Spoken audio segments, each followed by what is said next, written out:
Hi again, everybody, and welcome to another episode of Loose Wheels, the auto racing podcast of CentralMaine.com. I am Travis Barrett. I am the auto racing writer at the Kennebec Journal and the Morning Sentinel, and we're back at it. We got another week. It was a crazy busy holiday 4th of July week, I think, for all of us. When we look back, there were a lot of races. There were a lot of things to keep track of, but it was a good week. The weather was good. Once it cooled down a little bit, there was a little something for everyone, from stock cars to drag racing. You didn't have to go far in New England to find motorsports that you were interested in. And hope you all took advantage of it. Hope you all caught up on some time with the families. Certainly plenty of cookouts and all that. But we're back at it. We're back at it this week. We've got a good one for you. We caught up with Austin Theriault, who is, as you probably know by now, living in North Carolina. It's kind of funny to catch up with Austin. He's not a kid anymore. You know, he and I, we go way back. I think I first met him when he was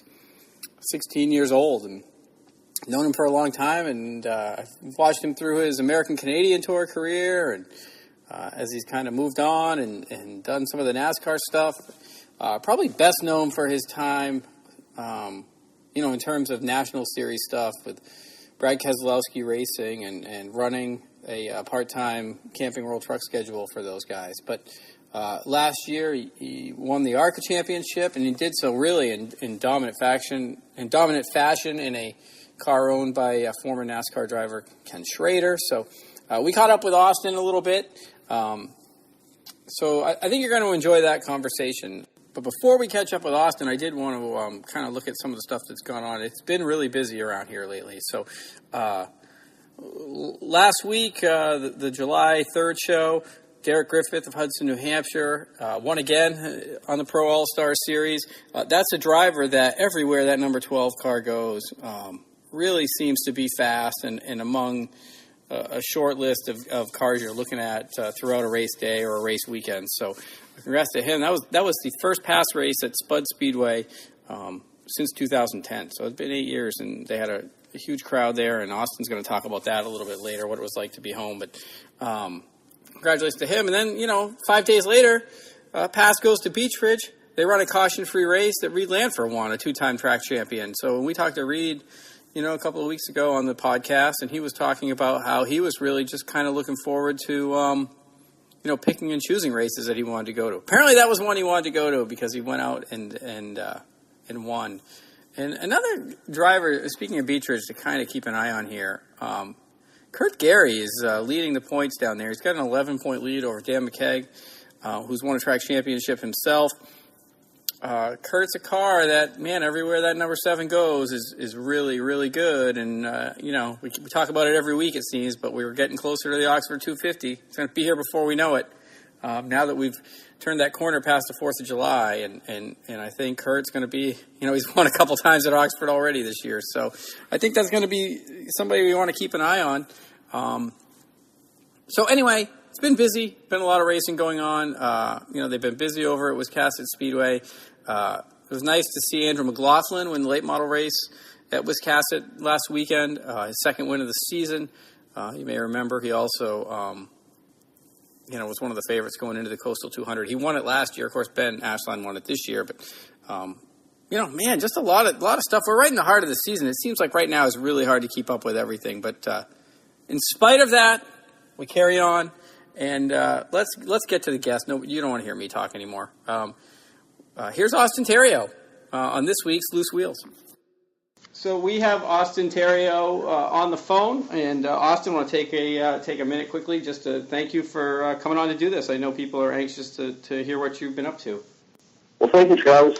I've done a couple podcasts, and looking forward to talking with you tonight. We used to work together a little bit. We did, yes. Several years ago when I was racing in Maine, and a lot's happened since then. It's crazy. I was thinking about that earlier today. I was thinking about, when I first met you, you were, 16 years old, 17 years old, and it's crazy. I feel like I'm getting younger while you're getting older. Is that possible?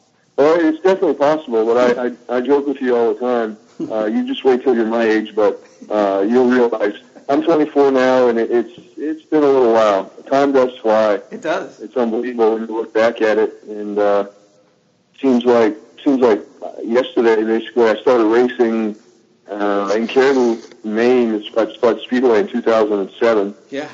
Wow. Up until now, I mean, it's been a fun journey. A lot of people met, a lot of new places, a lot of different people, a lot of success and a lot of failures. Would you maybe? I think I'm going to go off script here on you just a tad, but I want to talk about your trip back to Spud last week. But let me kind of on this topic of how things have changed. If I had told you when you were 17 years old that you'd be where you are right now in your racing career, would you have been surprised? Yeah, I get that question. I feel like I would have definitely been surprised. I don't even know if it was in the back of my mind. They say that what you think about becomes reality, but at that point in time, I hadn't thought about it. I was still racing, locally and only at one track, having some success, but we just did it for fun to start. Yeah. And that's really what it was, for fun. Liked racing, like the sort of motorsports venues and NASCAR racing as a family, but by no stretch of the imagination did I think I was going to be here. It took a little bit. It took several years, and a lot more racing happened between when I started and then when I finally started to wonder, hey, how far can we go with this? So let's get people caught up then. What are you doing now? I know. Last week you joined the Pro All-Star Series for that race at Spud. There was a chance to go back home, but I don't think people necessarily know what you've been up to this year after winning the ARCA championship last season. So tell us, what are you doing? Well, I've been here and there. I'm still traveling quite a bit, just as much as last year. Like you mentioned, last week I was at Spud Speedway, and it was good to be back home to see everybody, see family, friends, and everything. And they had a great race, great turnout. Not only did I feel like that was one of the bigger races that I've ever seen there, even though I'm young, but I feel like right from the horse's mouth, Troy Haney said it was a success. So if he said it was a success, and Mayberry obviously had a good showing, because of the people that attended, and a good amount, decent car count too. So that was good. As far as what I do in North Carolina, I'm working currently with some of the teams that I competed against last year, namely MDM. Now MDM has several different drivers, but one of their drivers is Chase Purdy, and I never really competed too much against Chase. Yeah. Chase was in a couple of races that I raced last year towards the end of the season. Yeah. And now I'm kind of a consultant coach. I don't like coach because it seems, I don't know, it has a weird connotation to it, but but I guess you could call me somewhat of a driver coach. Going to the racetracks with him and spending a little bit of time during the week just going over notes and trying to do some prep work before we even get to the racetrack. Because I feel like seeing both avenues. Yeah. Or not avenues, but just having both perspectives as a driver, and then doing what I'm doing now. I've done some spotting. I think I'm a bit more well-rounded than I used to be, which is good.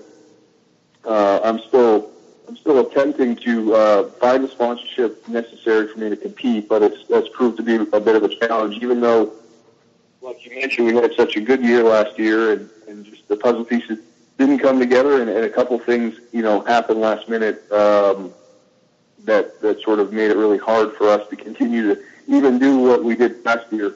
But all in all, I'm still in the industry and still contributing as much as I can. Did you feel like last year, like when I know you well enough that I think you won't take this question the wrong way, but did you feel like last year was like going into it like this is one shot to really go full season national series, win some races, and keep our name out there? Or had you not thought had you not really thought beyond just last year, when that season started in, say, February? Well, I feel like every year you can kind of approach it like that is your one shot, unless you have multiple year deal signed, or you're the next coming of Jeff Gordon or something like that, where you got manufacturer support and they sign you on for a multitude of seasons. I think most of the drivers, including myself, sort of say, hey, look, this is the shot, and if you get multiple shots, then I guess you're doing good. But there's plenty of people. There's plenty of people that are, I guess, in a similar situation as I am. So it's difficult right now. It's a very competitive industry. Business makes it hard sometimes. But hey, you keep going, and you meet a lot of people along the way that open doors. That's exactly what happened last year. Yeah. I didn't realize that 2017 was going to come together like it did, and provide me with that opportunity to race in ARCA. But it came together. So you never know what's right around the corner. But so as long as you're staying current and staying involved and relevant, which I am doing, I feel like there's potential out there. Yeah. Let me ask you this: had your confidence in pre 2017, 2014, 2015, 2016, had your confidence as a driver taken any kind of a hit? Running limited schedules and national series and not winning races. I just wonder if having a year like last year where you won 7 out of 20 races, I mean, you won more than a third of the races, if that was a little confidence boost for you, like, I can still race at this level, and not just race, but win these races.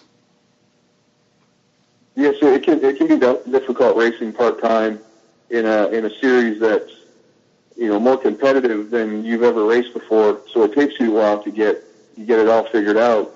And so those full-time seasons kind of give you more time to build confidence and build chemistry. So I completely agree with that. Now, it wouldn't have necessarily been possible for me to run full-time in Xfinity or trucks, but things came together to run ARCA. So, sometimes you need those building years, and they're important, because if you go too fast, too quick, sometimes you get a reality check, and a lot of drivers have gone through those moments and they never come back. So it's good to have been there and done that and raced those part-time seasons for really good teams, and then come back and sort of solidified yourself as somebody that belongs in the sport. Yeah, you talked about going home to Spud Speedway last week. How comfortable was that for you to be home and be around familiar faces? And was it also at the same time a little bit surreal to be back at the place where it started for you 11 years ago? Yeah, it was a little bit different, but it felt like home. Yeah. We were joking around because the gates opened at 2 p.m. and the race was like at 6. The race was at 7 or 8, so it was very, very quick. I didn't really get a lot of chance to walk around. We had some people come through and come by and introduce themselves and talk about the past. But it was a quick day, and we had a good time. Felt like yesterday, and had a blast. Just unfortunately, we had mechanical problems and couldn't even finish the race. So feel more bad for the people that came out to watch me race. I'm fine. I've had those bad days, so I'm used to it. But sure. For some of those people, they can't travel.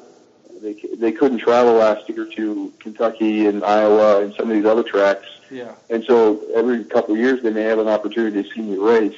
And this was one good opportunity for them. Literally hours from where I grew up, less than an hour actually. Wow. And so it was disappointing, but it was one of those days. Yeah. It happens, right? I mean, I think any of us that have been around the sport long enough understand, right? Those days are going to happen. I suppose, though, if you had been able to pick a day that would, if I could have one day on my schedule that would not be a bad day, that would probably be the one that you had wished would not. But that's racing sometimes. Somebody said to me once, that's why they call it racing and not winning. So there's that. I can give you that little piece of life advice. Let me. So, what do you have plans? Concrete plans to race later on this season? Like, will we see you back here for the Oxford 250, or is that? Are you still working on? Your work at MDM with Chase, and is your schedule too much in flux to commit? I guess is what I'm asking. I'm working on a variety of different things right now. I don't know what's going to come forth, I guess, from all of that. You have to work on multiple different possibilities and see what sort of ends up at the end of the day. So Oxford 250 is the consideration right now. I just don't know if it's going to be a reality, and hopefully know sooner than later, actually, because I need to plan. I need to plan my schedule, and if I can do that, great. That's probably the only other time you'll see me racing in Maine this year. Yeah. But who knows? Like I said, there's some other different opportunities that may or may not happen. And if I have an opportunity to go, national or racing again at the national level, then that might change my plans for any other past racing or late model racing. But it'd be cool to do both. Right. It's funny that you talked about having so many different things going on at once. One thing I do remember about you that I would share with people is even when you were young, like it's not surprising to me to hear that a group like MDM would want to bring you on as a consultant / coach, even though you hate that term, and to hear you talk about looking at preparation and looking at things during the week. One thing about you that I remember was you were so thorough that sometimes I often wondered when you were young, like, is he enjoying this at all? Because you can be so singularly focused. But I think in the long run, you would probably agree that probably has served you pretty well, being able to look at everything that makes a race car go, at night or in the afternoon, however on a Sunday afternoon or a Saturday night. I think that's always been one of your calling cards, is just how thorough you are in terms of preparation. Well, thank you, Travis. Thank you coming from you, and actually, those are days that I don't remember as much. Maybe it's because I was so singularly focused, but right.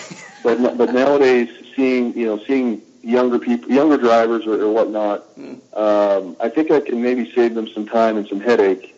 Everybody's got to go through those moments, and at the end of the day, have to learn for themselves. Nobody can teach anybody anything.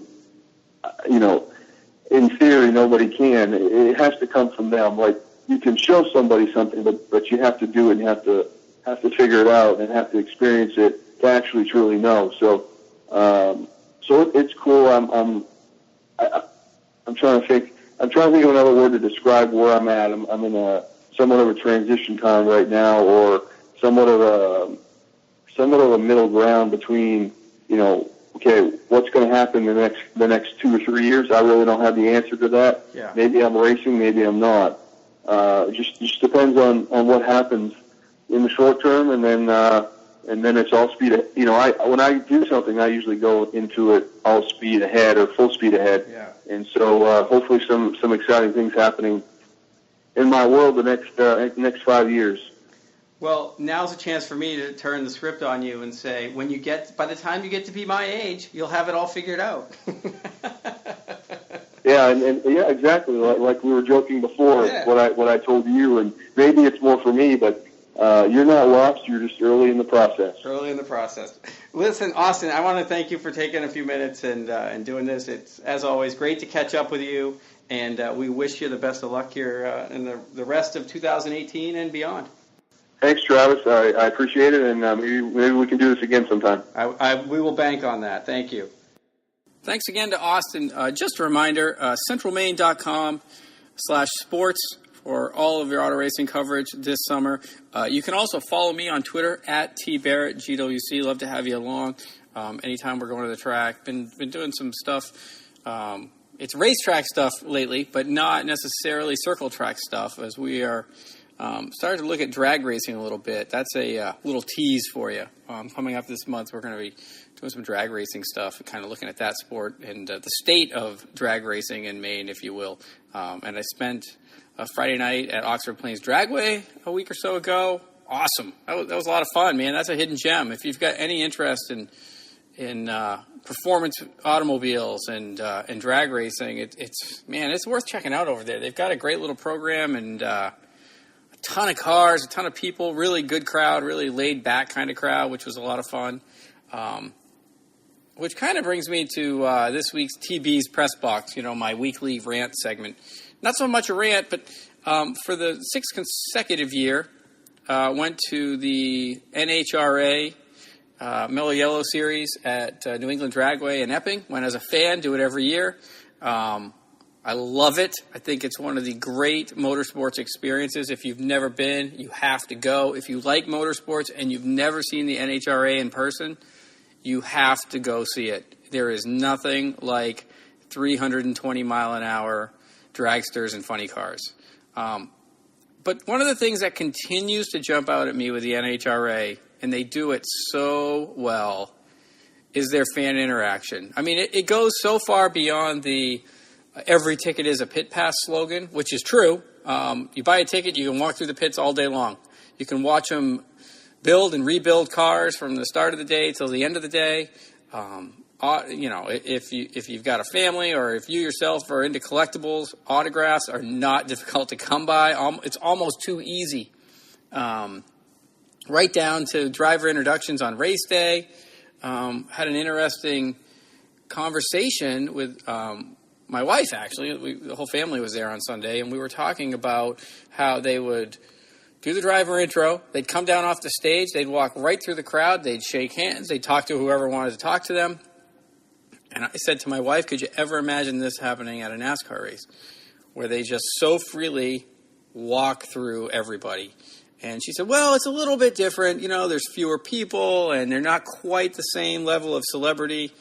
And I agree, that's true.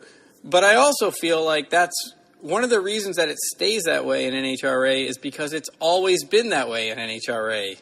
And I think it works. I think it's another quick story I would tell. We were hanging out down by the winner's circle, if you will, which is really just down in the starting line area at the end of the staging lanes, where they bring out all the winners at the end of the day and they do a little interview.